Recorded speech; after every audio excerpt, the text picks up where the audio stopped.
up, guys? It's your boy, Barca Boy 103. Today we're going to be reacting to the Barcelona news over the past 48 hours. We do have a lot of topics to discuss. I'm still very bitter, pissed off, and salty from the game last weekend. So if you see me a bit moody, that is why. I'm not going to hide or be around the bush with that. But we have a lot of topics to discuss. Firstly, of course, in regards to summer transfer targets. Left wing, of course, being a main objective, with Deco still twerking for Luis Diaz, while Laporta wants either Rafael Leão or Nico Williams to come in.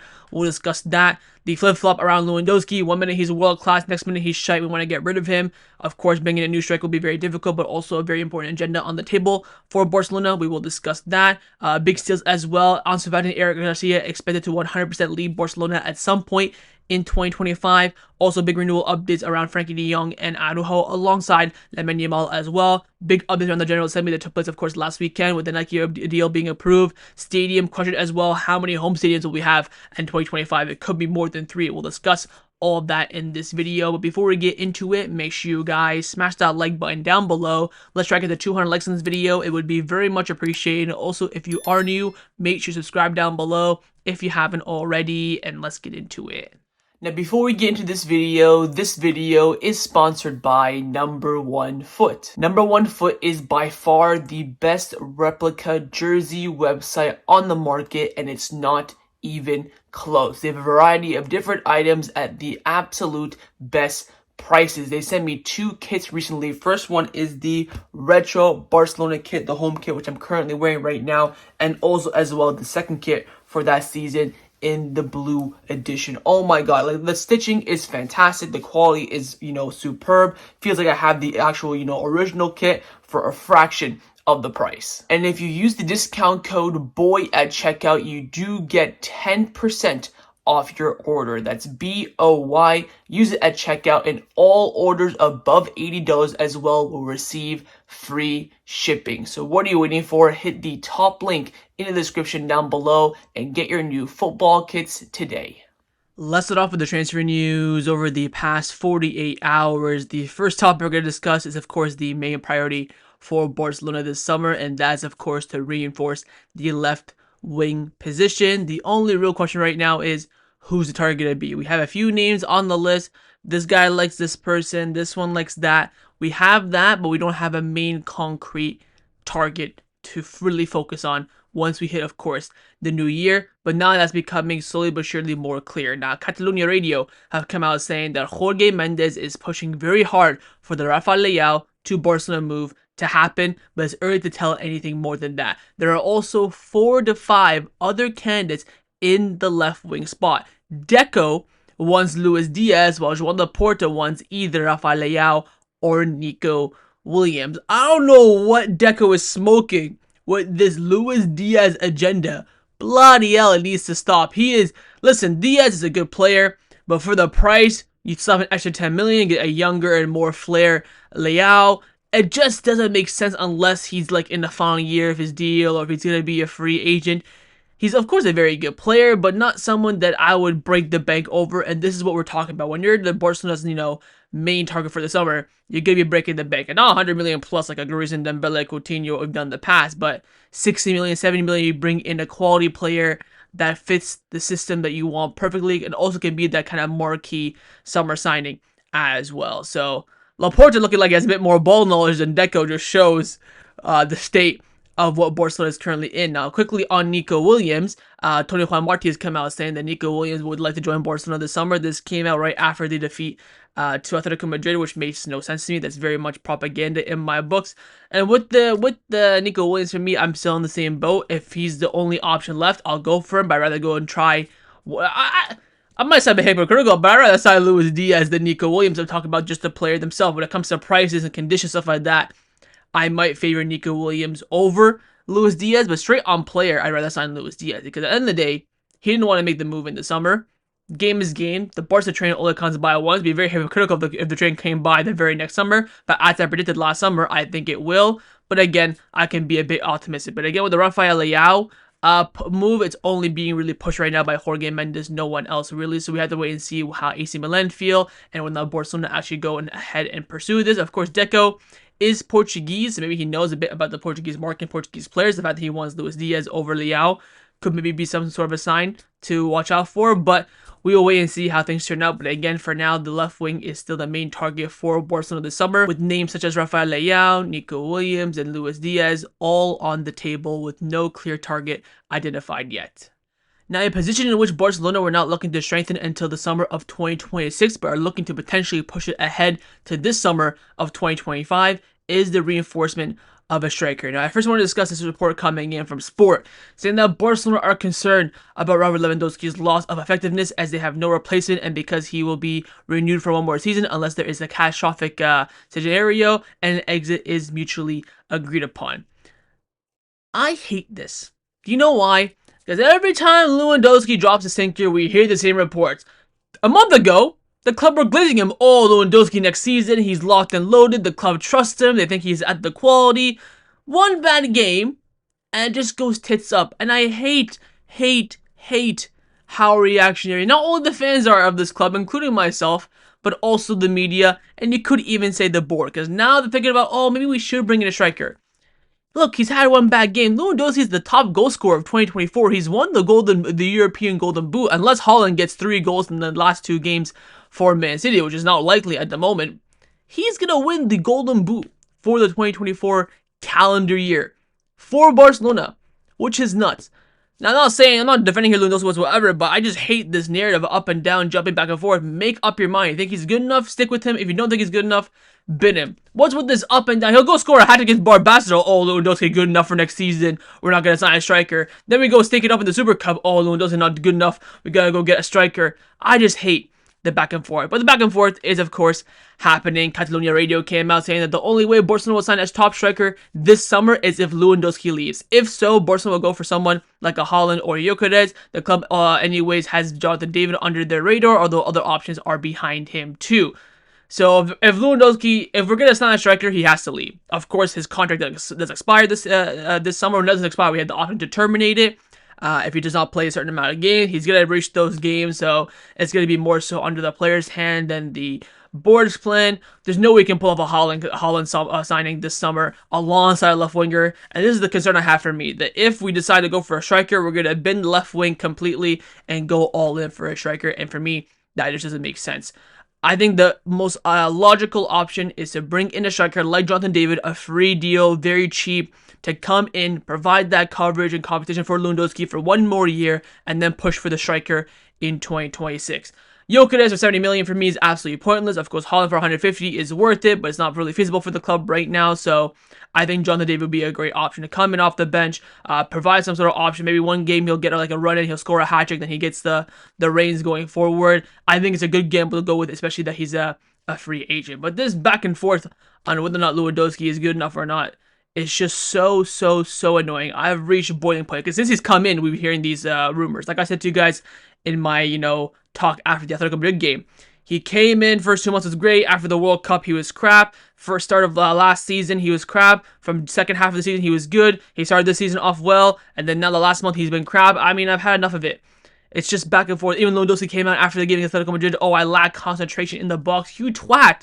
You're one of the most generational strikers of our lifetime. You lack concentration in the box? God, absolutely do one, man. I don't know what to think of this. I think this is a lot of it is reactionary, but of course it comes down to Lewandowski's form. And if his form is going to be up and down like this, I think bringing in Jonathan David would be great. If he's going to be good, maybe we could survive one more year. And if he's not, might as well just bid him now and see if we can bring in someone. But it's a big decision on the board. And I think, to be honest, they have no idea what to do. And neither do I, to be honest, as a fan as well. Now, a position this summer in which Deco is planning on strengthening is the fullback position, with Catalonia Radio coming out saying that Barcelona will try to strengthen both the left back and the right back position next summer. But we all know what that means. Strengthening means, oh, let's get out Marc Pobila, a second division right back playing for Levante, to come in and provide coverage and competition for Jules Koundé. I've had enough of this. We're not going to sign anyone top. We're going to be stuck with the same mediocre crap. Might as well just give Hector Fort the realm and just, well, we can bring back Sergio Roberto from Como.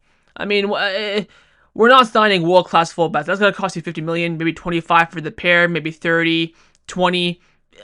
Unless you're going to get the Monaco boys, Vanderson and João Enrique on cheap deals. What's the point? We need experience, and we need someone coming in that's of quality at fullback, not some random people that we've been linked with already, like a Chao Enrique or Mark Pubil or whoever the hell that's being linked. At that point, I'd rather trust the academy, even though maybe the academy don't have any big names coming through right now. I still think Hector Fort is a real strong talent, just not getting a runabout in this team, unfortunately. But again, the fullbacks, they have good games. Sometimes maybe good, sometimes maybe shit. But when they're shit, it's very, very annoying because they have absolutely nothing off the bench. That's been a very long-term issue for Barcelona over the past 10 years. We never, ever had fullback depth. The only time we did have it was when we had Balde and Jordi Alba at left back in the double season, and look how well that worked out for us. Of course, Jordi Alba in the end left Barcelona, but during that season, we had some nice competition. When Balde was poor, Jordi Alba came in, gave Balde some fire. He came in, played better. Jordi Alba was disappointed because they couldn't bench him, but that's what you need in a competitive world-class side like Barcelona. The last time we had two decent right backs, I don't even know when.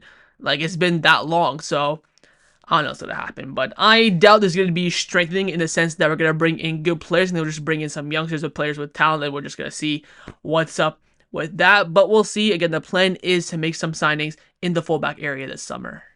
But a player in which Barcelona could be following this summer as a potential market opportunity is the availability of Xavi Simons. David Ornstein, again in The Athletic, is still coming out saying that Barcelona are among the clubs seen as probable next destinations for Xavi Simons this summer, as he is expected to leave RB Leipzig and PSG this summer. He's, of course, a PSG player currently on loan at RB Leipzig, and he will be making a move around 40 to 50 million euros next summer. Now, like I've been saying a lot on the channel, and I will see it again, I'll be very consistent. I don't think our midfield needs any touching. I think it's perfect. You have great players to start. The depth is fantastic. You have, quality in different areas, players that can play different positions. I would not touch it whatsoever. However, if players leave, sure, I can bring someone in. For example, the clear, obvious answer, Frenkie de Jong. If he ends up leaving this summer, you want to bring in Xavi Simons, that's fine by me. Of course, not like for profiles in a sense, but another profile that's leaving like de Jong and a quality player like Xavi Simons coming in, I think it worked out very well. Of course, you have Ronald coming back in as well next season to kind of cover that kind of defensive transitional midfielder in that double pivot. I have no problem with that whatsoever. So unless someone leaves in our midfield, whether it's going to be Pablo Torre, Frenkie de Jong, maybe Fermin, I don't know. Maybe can make the case for Xavi Simons, but if they all stay, I would stay clear of Xavi Simons, especially on the top of the fact that he's going to cost you money. If he was on a loan deal like last summer when it was a big market opportunity, different perspective for sure, but this summer he's going to still be a market opportunity. He's going to be very cheap for the level of that the player is currently at, but however, we're Barcelona spend that money when we need fullback, we need a left winger, we need a striker at that point. Are we really going to spend 50 million on a third choice midfielder? Probably not. So as much as this seems far-fetched, I think it's still an option because, again, the connection between Xavi Simons and the club, how he's basically friends with the entire squad as well. So keep your eyes on it. If we do have maybe certain exits in the midfield that open up the spot for Xavi Simons, it could be likely, but if no one else leaves, I doubt he will be coming in. Let's now discuss the players that have been rumored to leave Barcelona over the past 48 hours. Two players that are almost pretty much guaranteed to leave Barcelona at some point in 2025, whether it's going to be this January or in the summer, are Ansu Fati and Eric Garcia. Catalonia Radio have come out saying that Ansu Fati and Eric Garcia will 100% be leaving Barcelona at some point in 2025. Would I put it at 100%? No, because you can't say certain, but I would put it at a very, very good 90-95%. Both their futures are far, far away. They can't even get into the squad right now with injuries and holes that we do have, so what's the point of them in the future as well? Ansu Fati's on a lot of money as well, while Eric Garcia isn't. Eric Garcia came in for free. Hopefully we can get some sort of sale for him. Ansu Fati, of course, caveat player. Hopefully we can get some sort of sale for him. So that's pure profit in terms of their transfer coming in, which hopefully we can get some sort of transfer fee for. Now, speaking on their exits on Eric Garcia, Alfredo Martinez from Sport came out saying that Barcelona are receiving interesting offers for Eric Garcia, with Newcastle United, one of the clubs, interested, but for now Eric Garcia doesn't want to leave. However, that could change in the summer. So again, quite clear they both want to stay in January, and I have no problem with that whatsoever. With so many games that we have coming up in January as well, the depth of the squad is going to be very, very important. Of course, the squad cannot stay fit to save their lives as well, so they will be called upon for sure. It's just done about how well they do when they are called upon. With Eric Garcia, he is getting some minutes as slowly but surely as he gains some of that, rhythm and sharpness. Ansu Fati is a different perspective, of course, but he's apparently going to be doing some big moves during the Christmas break, because Fernando Polo is coming out saying that Ansu Fati has asked Barcelona to allow him to train at the club's facility during the holidays. Barca had made many things available to him, like physiotherapists, doctors, and trainers. He wants to be decisive in the second half of the season. I've heard this about 5,000 times. I'm not getting overboard because you know why? I would not be surprised. Would not be surprised if I hear a report this week. Breaking news, Ansu Fati out for a month. He got injured while he was training on the days off. Would not be surprised because that is the player Ansu Fati is. So, peep it up this week. Let's see. Of course, we have the opening training session next week on the 29th of December. If he can stay fit until then, I think it will be a miracle if I'm being honest. But I would not be surprised if he gets injured. If he does not start for the against Barbastro, I think he's beyond cooked. And I mean by start, I mean being fit for the game. Because that's what I'm worried about with Ansu Fati. He can get injured anytime before then, and I would not be surprised whatsoever. But he wants to, train during the break, crack on, have a go. I wish you nothing but the success, but I've already given up on you since July when I sold my stock. So if you do well, great. If you don't, I don't really care at this point. So both players very likely to leave the club at some point in 2025. They probably both will leave. The question really now is when and how the deal is constructed. Unless they have one of the biggest remontadas we've ever seen in the history of the sport, they both will walk away from the club at some point next year. Now, another player that Barcelona want to get rid of, hopefully on a permanent basis at some point in 2025, is Clement Lenglet, a player we've been trying to get rid of now for about 3 years. Now, Sport came out saying that Atletico Madrid want to sign Clement Lenglet on a permanent deal, but only for free or for maybe a symbolic fee. Look, you can have my left nut along with it if you take Lenglet on a free. I do not care, but do not get your hopes up. I've seen this so many times. People are saying, oh, Lenglet played really well against Barcelona. I mean, yeah, he was alright, but I could not care less. He's had all these purple patches at his former clubs. Villa had a purple patch. Villa wanted to buy him. Spurs wanted to buy him. Keep this energy in June. Then we can talk. But me hearing this now when he gets a little bit in the run of the team because everyone's injured at Atletico Madrid, he does alright. Once everyone is fit in, March and May, he won't see the team whatsoever, and then he's alright, but we're gonna give him back to Barcelona, not our problem. If we can get rid of Lenglet at any point on a permanent basis this summer, happy days. I will celebrate it as if it's a title. I mean, that's how much of a problem he's in. He's on 220,000 euros per week. He already extended his contract last summer to reduce his salary for this season so he can go out on loan. So he's already a major problem. So any sort of permanent exit, I'll be on board. If we get a quid, we get a euro, we get tenner, £20, I'll take it for Clement Lenglet. So hopefully Atletico Madrid keep this energy when it comes to the end of the season. But right now, after being Barcelona, this is coming out. I'm not surprised whatsoever. And again, this always happens with Clement Lenglet. He has these, good 3 weeks of purple patches at all his former clubs that he's left while being on loan from Barcelona. In the end, no one bought him. But hopefully this time, it's different. Let's now discuss some contract renewal updates around the first team at Barcelona. The first two that I want to discuss, they've been, kind of paired with each other forever now. And that's on the contract renewal of Frenkie de Jong and Araujo. Now, first I want to discuss Frenkie de Jong. Since the loss to Atletico Madrid, the player that has been spoken about the most in the media is Frenkie de Jong. Did not come on, did not play a second in that game, but he is the talking point. I think Frenkie de Jong is becoming one of the biggest scapegoats I've ever seen in the history of this club. I mean, yes, he's been playing on the pitch over the past few months. He's been shite. Not taking that away from him. But when he doesn't play he still gets criticized.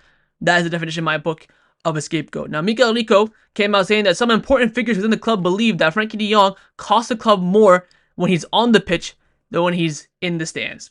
What does that mean? I have no idea. I think it's just, again, more play on words to put pressure on him to disguise his future. We're still hearing a lot that Joan Laporta, the president of the club, wants to keep Frenkie. Flick is still glazing over the fact that he's a fantastic player, and we don't see him. All I'll say on Frenkie de Jong is this. If he wants to stay, stay. He wants to go, he can go. I'm not going to lose sleep over Frenkie de Jong. The only player I will lose sleep if they leave Barcelona is Messi. That's already happened. So no player in my life leaving Barcelona will faze me. Never, ever, ever, ever. You want to leave? Crack on. Don't care. Just let us know. The only reason why there's so much uproar on Frenkie de Jong is that he ain't telling us shiza. He's just staying quiet with himself. Again, the fact that he's been the biggest talking point around the media since this big loss of Atletico Madrid shows that he is the scapegoat, and it also shows that this renewal is going to be more difficult than we've seen because he's getting blamed for shit that he ain't even doing. If he's playing at least somewhat, it can make sense. I'm seeing people saying, "Oh, Eric Garcia came on again ahead of Frenkie de Jong in the midfield. That means Frenkie de Jong is cooked." Are you retarded? You're telling me Casado, who's a ball winner, lone pivot, you want to bring Frenkie de Jong for him? are you having a life? You're going to have no transition in the midfield, no stability, no ball winner. You're going to have a bunch of runners. That whole entire midfield is going to be wide open. Flick brought on Eric Garcia because he's the most like player. That's a bad term. He's the most like for like replacement for Casal that we have right now on the team. Bernal is injured. There's no one else. He's a center back playing the midfield. He knows how to win the ball back. He knows how to hold the transition a little bit, and he can control a little bit of the tempo in the midfield. He's the most like-for-like replacement for Casado. That's why he came in. If you want to take off Pedri, he wanted to take off maybe Gavi in the 10, move Gavi in the 10, then move Pedri up. Then Frenkie de Jong would have made more sense. If Ballatore came on, ahead of Frenkie de Jong, okay, yes. But this whole persona of Eric Garcia coming in against Frenkie de Jong is, again, it's all a farce. It is all a scapegoat. If Frenkie de Jong was coming, Eric Garcia was coming on for Pedri, was coming on for Fermin, Gavi, maybe yes, it would have made more sense. But for Casado, I think this shows a lack of ball knowledge, not only from some of the fans who are calling this out, but also from some of the media as well. Now, we'll see with Frenkie de Jong. No one knows. But there's some positive news around the renewal of Araujo. Miguel Rico has come out saying that Araujo has shown his full willingness to renew his contract at Barcelona. The message he's sent to people within the club is that what I want is to play again and show on the field that I have a place in Barcelona. His renewal is on track. This man has been fit, by the way, for about 3 weeks. Still hasn't seen the pitch because we have not had an easy moment for him to come on and get some minutes. Couldn't play against Dortmund, couldn't play against Leganes, couldn't play against Atletico Madrid. I do hope and expect for him to start in the match against Barbasso, League 3 side. It will be a difficult game because it's away from home, but I think he should be able to start that game. Hopefully we can see him back there as soon as possible. But yes, a player in which we have not seen in a long time, which hopefully will come back and give the squad a real bolster. And he will be, of course, the captain for the rest of the season as well. Now, Miguel Rico also came out saying that Joan Laporta has made it clear in meetings with the press that he will not allow any player to start next season with a year left on their contract. So unless Araujo and Frenkie renew their contract, and I wouldn't say for the start of the season, I would say for preseason. We've seen Laporta already pull some tricks on Lamine Yamal and Balde over the past few years, not letting them go for preseason until they renew their contracts. Of course, Pau Prim did not go on preseason last season because he did not renew his contract. He still hasn't renewed his contract yet. Same with Unai Hernandez and a few other B team players and also some first team players. That is a real telling point. So if Araujo and Frenkie have some sort of a future at Barcelona, they will renew their contracts before the start of the preseason, which of course will most likely be taking place in Asia this year. If they're not, then they get frozen out, and I could not agree with that decision anymore. And I would sit their asses in the stand. I would remain firm on them. I would waste their whole entire year of their career just to piss them off. And they don't want that. If you're a top athlete like them, a top player, you wouldn't want that whatsoever. You have to show some sort of authority in this scenario when your power is becoming lesser and less, because the less they have on their deal, the more power the player has. The club have to retain some of that power themselves. So 100% agree with this decision from Joan Laporta, and I fully back it as well. So now again, for the millionth time, the ball's in the court of both Araujo and Frenkie, and we'll wait and see whether or not they end up renewing or end up being frozen out for the stands or being sold this summer.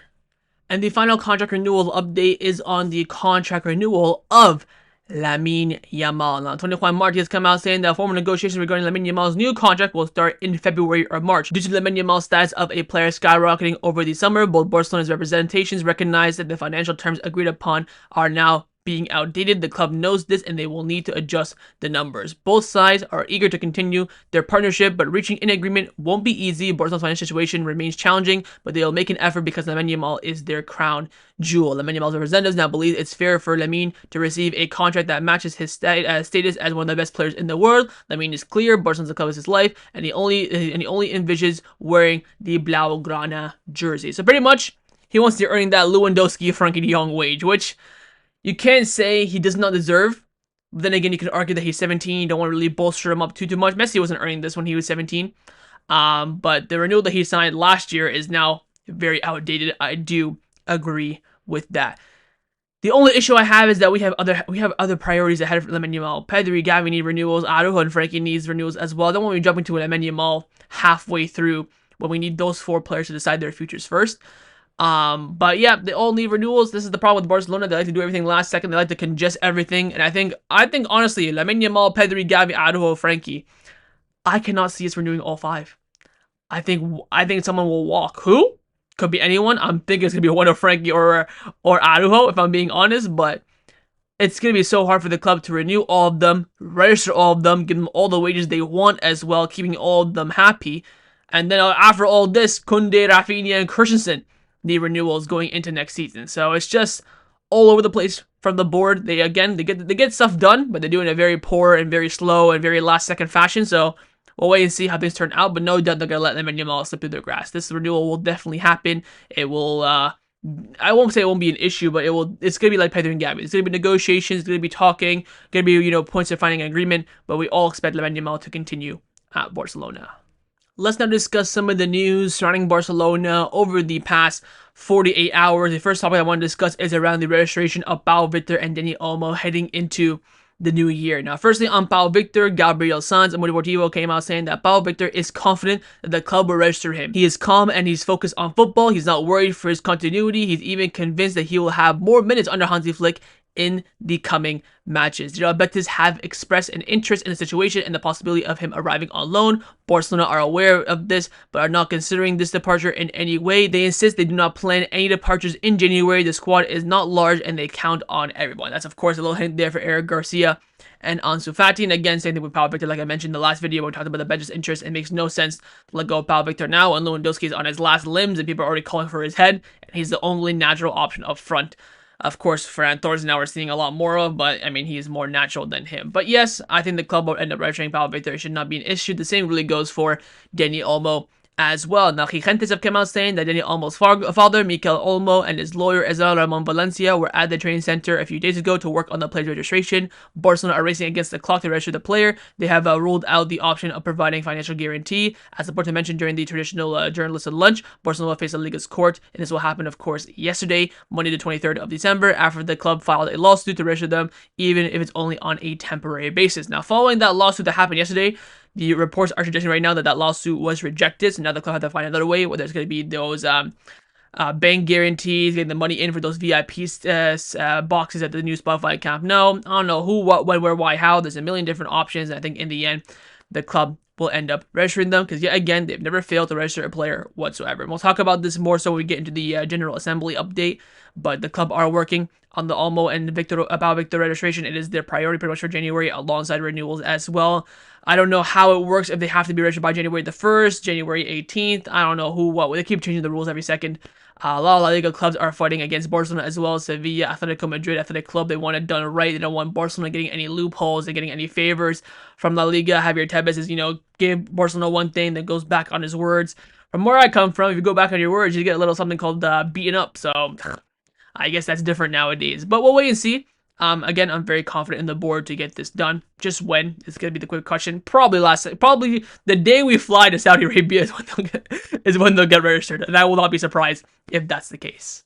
Now, one of the ways in which Barcelona were told they would be able to register Olmo and Pau Victor in January was to get the Nike deal over the line, and now it is officially over the line following the General Assembly that took place, of course, on the day of the Atletico Madrid game, where the club left it up for the socios to approve the Nike deal, and the votes were counted. 419 were in favor of it, 27 were against it, and 22 were blank. Again, I don't know why the blank votes are even there at that point. Why even turn up if you're going to vote, neither. But anyways, the socios, the members of the club, have approved the Nike deal, and it will go through now officially over the course of the next few weeks. Now, following the agreement, Ronald Laporta did mention that the agreement with Nike shows that Barcelona has returned to the top of footballing world. This agreement that we are putting to a vote today helps a lot to complete the economic recovery of the club. It's a matter of great importance for the present and for the future viability. This agreement helps to complete the economic recovery of Barcelona, which of course is our objective. Most importantly, we are back at our feet without partners having to dig into their own pockets and without putting the democratic ownership model at risk. With Nike, we have achieved the best sportwear contract in the history of football. Again, we already knew all this, but he talked a lot about the stability economically of Barcelona. Now, following the approval of the vote, he was of course taking some Q&As from the socios, asking questions, and here's some of the quotes that I think are the main important and talking points. He came out saying that La Liga told me that the contract with Nike, we could already register players and in return also be in the 1-1 rule, and now it turns out we cannot register any Olmo and Pau Victor even with the contract. We have filed a lawsuit and this issue, and on the 27th we will know the resolution. So again, the file was officially put in yesterday, so wait and see for the answer. We have registered Dani Olmo's contract temporarily, and we hope to do so permanently. There are always doubts about registration, and they can always be registered. So talking about, of course, the past there. Then as on the summer, like talk about Nico Williams and player registrations during the summer, he said that, look, we never said we were going to sign Nico Williams, and we reduced the Dani Olmo deal to 48 million euros compared to the 55 and 60 that was quoted. We said we could afford a deal at this level, and we consider Dani Olmo more than important. The year we signed Lewandowski, Koundé, and Christensen, they told me we couldn't register them, and in the end, we ended up signing them. So again, a little hush-hush here to the haters, so you'll have to see it. And then as finally on the animation stance, and that, look, it's not a witch hunt. You have shared that violent behavior should not be tolerated. It is an anti-violence that sanctions. It's not us. You can say this about the chants. I am used to the chants and I respect them. It is an anti-violence issue. Again, we'll talk about the stand later on there, but again, saying that, look, in the end, we always apparently struggle to register players. We always find, we always seen that it cannot be possible. In the end, we always get it over the line. Saying about the Nico Williams deal last summer, saying that we can afford a big deal, and he was correct. We did a big deal with Dani Olmo, and he was registered, and he was signed. All good. So we could have done the same thing as well with Nico Williams. Whether we could have done both or not, I think remains to be seen. But yes, again, transmitting tranquility to the fans is the most important thing for the president. He's just, of course, instilling everyone here with full confidence that he'll get the job over the line. Again, no player's ever not been registered for Barcelona since he's come in. Since we've been, of course, dead feet on our backs being broke, needing PK to reduce his salary the day of the Sociedad game to get Eric Garcia and Aguero registered, to putting up 10 million of his own money 2 summers ago to get Koundé registered at the last second. In the end, they get it all done, and we'll wait and see what trick they have up their sleeve this time for Pau Victor and Dani Olmo heading into the new year. Now, the final topic that I wanted to discuss before I end off this video is one of the big burning questions around Barcelona. Where the hell are we playing next season in our home games? Now, to make things very clear, we of course have a contract with the Stadium of the Montjuic until March 2025. Of course, the season ends in May, maybe even June, so that contract will be running out faster. Keep in mind as well, in the second half of the season, we will have a lot more home games than we do away games. As we, of course, told La Liga, we're going to be moving stadiums to push all of our home games mainly in the second half of the season. And now we have no idea where we're playing. Now, Mark have come out saying that Barcelona are looking for a stadium to play the knockout stages of the Champions League, as the Montjuic will not be available due to city council commitments, and Camp Nou unlikely to be ready by February. So here's what's happening. In La Liga, you can change your home stadium, chop and change it, they don't really care, whatever. In the Champions League, wherever you play, you have to stay. And there's 2 brackets. Group stages, all the Montjuic, we already knew this, in the knockout round. Wherever we play, our first knockout round home game is where we have to play all of our home games for the rest of the knockout tournament in the Champions League. For example, if we play at the Montjuic in the round 16 against PSG, then we had to finish the whole entire Champions League knockout rounds, quarterfinals, semifinals, at Montjuic being our home stadium. You cannot change it after that. That is where the issue comes in. So Barcelona are looking at other options potentially if the Spotify Camp Nou isn't ready. They have 3 options on the table right now. 1, the El Prat Stadium, which if you don't know is the home of our arch rivals, Espanyol. 10 minutes down the road, yes, but don't want to give them, asking them for favors. The Mestalla, which of course is in Valencia, very far away. 3rd option, in Madrid, the Wanda Metropolitano. Bloody. If you don't laugh, you're gonna cry. So apparently the club are looking at options to have one of these 3 stadiums potentially as our home stadium for the Champions League. We can still return to the Camp Nou in La Liga games, but most likely not in the Champions League game if we do not play that first game in the Champions League at the Spotify Camp Nou. The first game of the round 16 is supposed to be in the end of February. Looks like we're not gonna make that cutting off point. Looks like the stadium will be ready about March-ish. Where in March, I don't know. But that is the issue now that Barcelona have at hand. Now, of course, during the General Assembly, Joan Laporta was asked a lot of questions about the stadium, and he answered them here. He said that when will we return to the Camp Nou? And Laporta said, we are working well on this, and I've always said that we will go back as soon as possible. We cannot control unforeseen events. There are many accidents. Building a stadium of this size is not easy. It is the most important project in Southern Europe. The pitch is growing, and we want to return as soon as possible while complying with the wave regulation, which requires us to play until January. After that, it will depend on unforeseen events. We have weekly meetings with Lickmack. There are people who want to discourage us from doing this, but investors believe in the project. We need the support of the authorities, the permits, and accident control. We are treating this as strongly as we should treat major projects. Whoever wants to discourage or frustrate us is wrong. It is a necessary step to have the forefront of the world. In terms of revenue, it will make us the #1 club in the world. So basically saying, we don't know. Stuff have been happening that have not been accounted for. People were saying from the beginning it was not possible to be done by this time. Of course, the first day to return was supposed to be the anniversary on November. Didn't happen. It's supposed to be for Atletico Madrid game. That didn't happen. Now we're looking at February for the first round of the Champions League. That's looking like it's not going to happen. When will it happen? I'm seeing people saying, oh, it won't be back there until next season. I don't know. But the issue that Barcelona have at hand is, again, with the Montjuic. The city council need the stadium for about like a 2 or 3 week period. In March, they can't get around that. The club have known this for quite some time now. They have no problem extending their contract with the Montjuic, but the city council needs the stadium for about 2 weeks for some sort of event, and they cannot give that up. They already have commitments from before, so for 2 weeks or so in March, we cannot use the Montjuic. And the issue for that is that kind of correlates with some of the Champions League games. And again, wherever you play the Champions League, you have to finish your home games. You cannot change it like you can with La Liga, for example. So we'll wait and see. Of course, I've been very adamant that I think that Barcelona will be back in the stadium by end of February, beginning of March. But with this February deadline not being lined up with the Champions League, I don't know. I feel like we could be having 5 home stadiums come March, because I feel like we'll be back at the Camp Nou at some point this season. If we are, we can give up the Montjuic, but then again, there'll be another home stadium for the Champions League game. So I have no idea. Of course, out of these 3 options, the most convenient one is going to be the El Prat Stadium, since it's very close, of course, to the local fans. About, only a 10-minute drive for the majority of them. Asking the Barcelona fans to go to Valencia, to go to Madrid is such a long way. Basically an away game, more so than a home game. So that's going to be a real stretch. So we'll wait and see what happens, man. Very, very delicate, very, very interesting situation, which, of course, just based on rumors and stuff, you can't really analyze and come to a foregone conclusion. All we can hope now is that Laporta knows what's best, and we'll see what happens in the end. So that was my reaction to the Barcelona news over the past 48 hours. Hope you guys enjoyed this video. If you did, of course, make sure you drop a like down below. And, of course, in the comments down below as well, let me know your thoughts on everything we did discuss. Main thing I want to see, of course, on that left wing signing, who would you go for between Rafael Leão, Nico Williams, Luis Diaz? Second, your thoughts on the striker. What would you do? Would you just back Lewandowski for 1 more year? Would you bin him, and who would you bring in? Third, your thoughts on Ansu Fati and Eric Garcia. Would you cut your ties with them now in January, keep them until the summer? And finally, your thoughts on the future of Araujo and Frenkie de Jong. I think one of them will stay, both of them, or neither of them. And of course, make sure you guys subscribe down below if you haven't already, and I will see you guys next time on the channel. Take care, and Forza Barca.